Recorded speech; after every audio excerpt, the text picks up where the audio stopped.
નમસ્કાર વિદ્યાર્થી મિત્રો આજે આપણે આ વિડીયોની અંદર ધોરણ 7 વિષય સંસ્કૃતની સ્વઅધ્યયન પોથીનો પાઠ ચોથો હાસ્ય યોગની વાત કરવાના છીએ।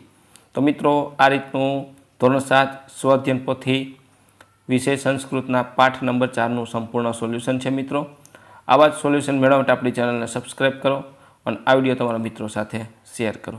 બીજું કે મિત્રો આપણી યુટ્યુબ ચેનલ પર ધોરણ 7ના સ્વઅધ્યયન પોથીના દરેક વિષયના સોલ્યુશન તેમજ પ્રોજેક્ટ પ્રવૃત્તિ બુકના દરેક પ્રોજેક્ટના સોલ્યુશન મૂકેલા છે, જે તમને મારી યુટ્યુબ ચેનલના પ્લેલિસ્ટમાંથી મળી જશે। તો મિત્રો શરૂ કરીએ ધોરણ 7 વિષય સંસ્કૃતની સ્વઅધ્યયન પોથીનો પાઠ ચોથો હાસ્ય યોગ।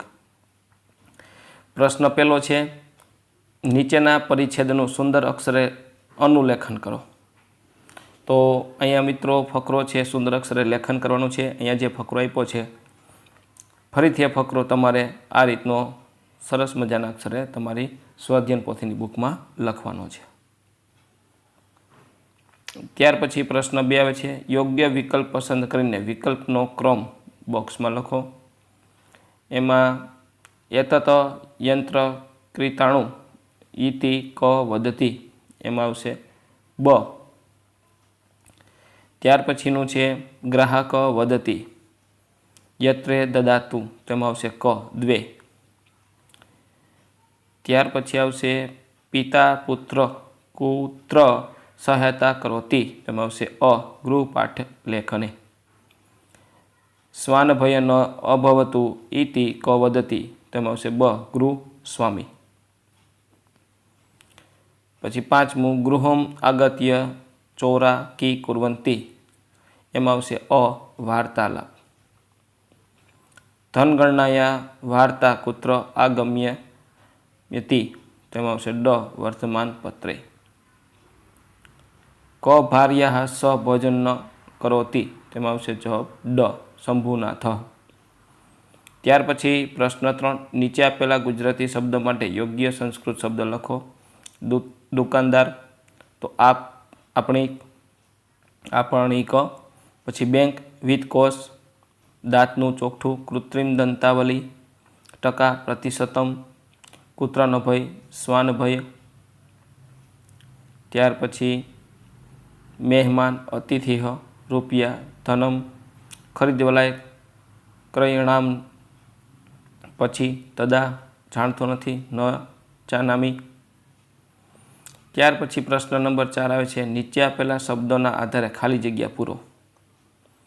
તો કૃપયા વર્થશ્રમ ગૃહકાર્ય કર્ણયોગ્યમ અને ભાવાર્યા। તો ભવાન ભાવાર્યા સહ ભોજન કરોતિ યતઃ યંત્ર કર્ણયોગ્યમ અસ્તિ